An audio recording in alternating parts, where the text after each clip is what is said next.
Hello বন্ধুরা, তো আজকে লাঞ্চে আছে ইলিশ মাছ, এই যে ভাজা। প্রথমে শুরু করলাম খাওয়াটা। ইলিশ মাছ ভাজা আছে, বেগুন ভাজা আছে, আর ইলিশ মাছের তেল দিয়ে। এটা খেতে খুবই ভালো লাগে।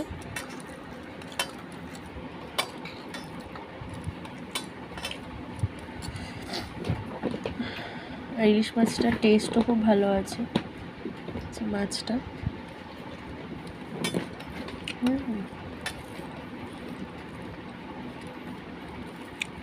একটু বেগুন দিয়ে নিয়ে আমার এটা খেতে খুব ভালো লাগে ইলিশ মাছের।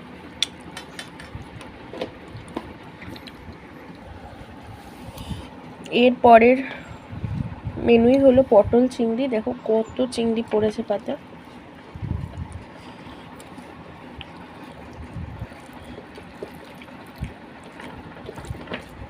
বেশ ভালো খেতে হয়েছে আর ঝালও হয়েছে। তো ইলিশ মাছ দেওয়া খাওয়া কমপ্লিট, ওইটুকু একটু বাঁচিয়ে রেখেছি। আর এই যে পটল চিংড়ি।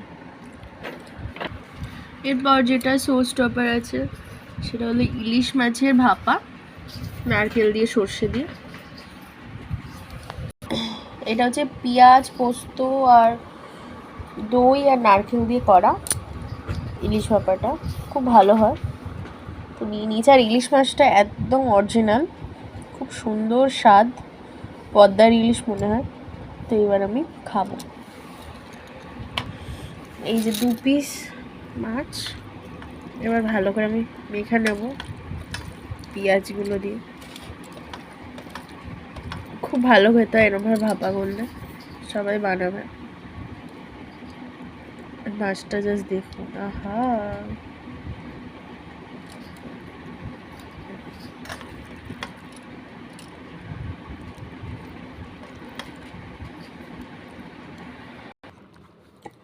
শেষ পাতে আছে আমড়ার চাটনি। ব্যাস এই ছিল আজকের লাঞ্চের মেনু সানডে। অবশ্যই জানাবেন কেমন লাগলো।